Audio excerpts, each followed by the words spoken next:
নমস্কার বন্ধুরা, শ্রাবণী রান্নাঘরে আপনাদের সবাইকে স্বাগত জানিয়ে আমি প্রতিদিনের মতো আবারও আজকের একটা রান্নার ভিডিও নিয়ে আপনাদের সামনে চলে এসেছি। আজকের আমি আপনাদের শিমের মধ্যে অল্প একটু সর্ষে বাটা দিয়ে একটা অসাধারণ রেসিপি বানিয়ে দেখাবো। আশা করি আপনাদের ভালো লাগবে। তার জন্য কিন্তু আমার পুরো ভিডিওটা আপনাদের দেখতে হবে। আর দেখা শুরু করার আগে একটা লাইক দেবেন, সুন্দর একটা কমেন্ট করবেন আর শেয়ার করতে ভুলবেন না। তাহলে চলুন আজকের আমি এই শিমের রেসিপিটা কিভাবে বানিয়েছি সেটা আপনারা একবার দেখে নিন। রান্নাটা করার জন্য প্রথমে আমি এখানে দেখুন গ্যাসটা অন করে একটা কড়া বসিয়ে দিয়েছি। এইবারে আমি কড়ার মধ্যে দিয়ে দেব সর্ষের তেল। এখানে কিন্তু আমি রান্নাটা সর্ষের তেলেই করব, আর আপনারাও চেষ্টা করবেন সর্ষের তেলে করার। রান্নাটা কিন্তু সর্ষের তেলে করলে তবেই কিন্তু খেতে ভালো লাগবে। দেখুন আমি কিন্তু এখানে তেল দিয়ে দিয়েছি।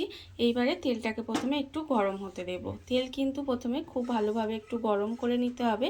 আর আমি প্রতিদিনের মতো আপনাদের একটা কথাই বলবো যে প্লিজ আমার ভিডিওটা আপনারা টেনে টেনে দেখবেন না, পুরো ভিডিওটা দেখুন। আশা করি আপনাদের ভালো লাগবে।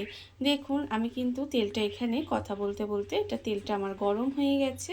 এইবারে আমি তেলের মধ্যে দিয়ে দেব প্রথমে অল্প সামান্য একটু কালো জিরে ফোড়ন দেব। এখানে কালো জিরে ফোড়ন দিয়ে দিলাম। দিয়ে ফোড়নটা কিন্তু খুব ভালোভাবে একটু ভেজে নিতে হবে। ফোড়নটা কিন্তু সুন্দর করে প্রথমে ভেজে নেব। আর যখন দেখবেন ফোড়ন থেকে একটা সুন্দর গন্ধ বেরোচ্ছে, মানে ততক্ষণ পর্যন্ত কিন্তু ফোড়নটা একটু ভেজে নিতে হবে। দেখুন আমি এখানে ফোড়নটা একটু নাড়াচাড়া করে ভেজে নিয়েছি। এইবার আমি এর মধ্যে দিয়ে দেব শিম। এখানে কিন্তু শিমগুলো আমি এইভাবে একটু টুকরো করে কেটে দিয়ে পরিষ্কার করে রেখে দিয়েছি। সেই শিমগুলো কিন্তু এর মধ্যে দিয়ে দিলাম। শিমগুলো আমি এখানে দিয়ে দিয়েছি। দিয়ে এবার শিমটাকে আমি একটু নেড়ে চেড়ে রান্না করে নেব। দেখুন এটা কিন্তু শিমের যদি কোনো সহজ রেসিপি হয়ে থাকে, এটা কিন্তু তার মধ্যে একটা ভীষণই সহজ রান্না, খুব তাড়াতাড়ি রান্না হয়ে যায় আর খেতে তো একেবারে অপূর্ব লাগে।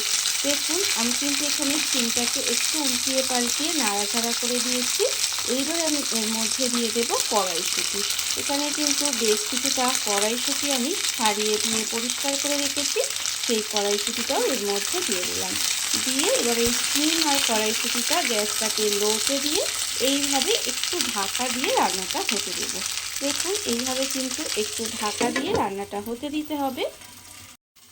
ঢাকা দিয়ে আমি কিন্তু এইভাবে একটু শিমটা রান্না করে নিয়েছিলাম। দেখুন এইবারে এটাকে একটু উল্টিয়ে পাল্টিয়ে আর একটু নেড়ে ছেড়ে দেবো। খুব বেশি কিন্তু ভাজার দরকার নেই। এইবার আমি এর মধ্যে দিয়ে দেবো দেখুন নুন। এখানে কিন্তু আন্দাজ মতো নুনটা দিয়ে দিলাম। আর দেবো আমি এখানে হলুদের গুঁড়ো। এখানে কিন্তু হলুদ গুঁড়ো দিয়ে দিলাম। আর দেবো আমি এখানে অল্প সামান্য একটু চিনি। একটু চিনি দিলে খেতে ভালো লাগবে। একেবারে নিরামিষ রান্না আর খুব কম মশলায় রান্নাটা হচ্ছে, দেখতেই পাচ্ছেন। এইবারে এই মশলাগুলো দিয়ে আমি জাস্ট একটু এইভাবে নাড়াচাড়া করে নেব। দেখুন এইভাবে কিন্তু একটু নাড়াচাড়া করে নিচ্ছি। নাড়াচাড়া করে মশলাটা একসঙ্গে মিশিয়ে দিলাম। মিশিয়ে দিয়ে কিন্তু এটাকে আর একটু সময় ঢাকা দিয়ে এইভাবে রান্নাটা হতে দেব। এটা কিন্তু আরেকটু এইভাবে ঢাকা দিয়ে রান্না হতে দিচ্ছি। আর এটা যতক্ষণ একদম গ্যাসটাকে এই সময় লোতে দিয়ে রাখবেন, গ্যাসটা কিন্তু একেবারে জোরে দেবেন না। পুরো রান্নাটাই কিন্তু গ্যাসটা একেবারে লোতে দিয়ে রান্নাটা হবে। দেখুন এটা যতক্ষণ একটু হচ্ছে ততক্ষণ আমি একটা মশলা রেডি করে নেব। তার জন্য নিয়েছি মিক্সির জার। মিক্সির জারের মধ্যে এবার দিয়ে দিচ্ছি প্রথমে একটা কাঁচা লঙ্কা আর একটা পাকা লঙ্কা, একটা কাঁচা পাকা লঙ্কা দিয়ে দিলাম। আর দেবো এখানে 1 চামচ কালো সর্ষে আর 1 চামচ সাদা সর্ষে দিয়ে এবার এটাকে প্রথমে শুকনো ঘুরিয়ে নেব। তারপরে কিন্তু এটাকে অল্প জল দিয়ে পেস্ট করে নিতে হবে। মশলাটা আমার এখানে রেডি হয়ে গেছে। মশলাটা আমি এখানে রেডি করে নিয়েছি। আর অন্যদিকে শিমটা যে আমি এখানে রান্না হতে দিয়েছিলাম সেটাও কিন্তু আমার এখানে অনেকটাই হয়ে গেছে, দেখতেই পাচ্ছেন। আস্তে আস্তে শিমের কালারটা কিন্তু চেঞ্জ হয়ে যাচ্ছে। এবারে যখন এইভাবে শিমের কালারটা একটু চেঞ্জ হয়ে যাবে তখন কিন্তু আমি এর মধ্যে দিয়ে দেব এই যে সর্ষেটা, যে আমি কাঁচা লঙ্কা আর সর্ষে বেটে রেখেছিলাম সেই সর্ষে বাটাটা কিন্তু এর মধ্যে দিয়ে দেবো। এইবারে আমি সর্ষে বাটাটা এর মধ্যে দিয়ে দিলাম। আর আমি এর মধ্যে দেবো, দেখুন, মিক্সিটা ধুয়ে এর মধ্যে অল্প একটু জল দিয়ে দেব। খুব বেশি জল কিন্তু দেব না, অল্প সামান্য একটু জল দিয়ে দিলাম। দিয়ে এবার এটাকে এইভাবে একটু মিশিয়ে নেব। মিশিয়ে নিয়ে কিন্তু এটাকে আরেকটু সময় ঢাকা দিয়ে রান্না হতে দেব। আর এই সময় কিন্তু গ্যাসটা একেবারে লোতে দিয়ে দেবেন।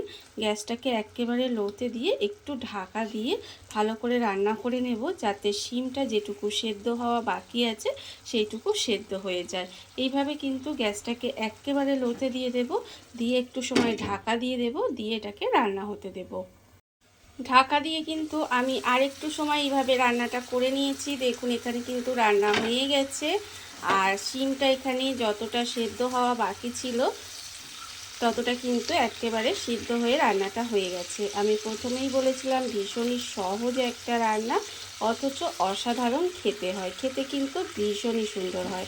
দেখুন গরম গরম ভাত দিয়ে খেতে বেশি ভালো লাগে। রান্না আমার হয়ে গেছে। এবার নামানোর আগে এর মধ্যে দিয়ে দেব অল্প সামান্য একটু ধনেপাতা কুচি দিয়ে দিলাম এর মধ্যে। আর দেব আমি এখানে কাঁচা সর্ষের তেল। এই কাঁচা সর্ষের তেলটা যদি ওপর থেকে একটু ছড়িয়ে দেন না, তাহলে দেখবেন খেতে কিন্তু ভীষণই ভালো লাগে। ব্যাস রান্না আমার রেডি হয়ে গেছে। এইবারে এটাকে মিশিয়ে নেব, মিশিয়ে গ্যাসটা অফ করে নেব। তারপরে কিছুক্ষণ ঢাকা দিয়ে রেখে দেব। তারপরে আমি আপনাদের সঙ্গে পরিবেশন করে দেখাবো ঠিক কেমন হলো সিমের এই রেসিপিটা। দেখুন বন্ধুরা, বাড়িতে থাকা কত অল্প উপকরণে, কত অল্প সময়, কত সুন্দর একটা শিমের মধ্যে অল্প একটু সর্ষে দিয়ে একটা অসাধারণ রেসিপি তৈরি হয়ে গেছে। আপনারা দেখতেই পেলেন। আর এটা কিন্তু খেতে ভীষণ সুন্দর হয়। এইভাবে আপনারাও কিন্তু একদিন হলেও বাড়িতে বানিয়ে দেখতে পারেন। আর এই ভিডিওটা যদি আপনাদের ভালো লেগে থাকে, আপনারা আমার চ্যানেলটা সাবস্ক্রাইব করে এইভাবে আমার পাশে থেকে যেতে পারেন। তাহলে চলুন আজকের ভিডিওটা এই পর্যন্তই। নমস্কার।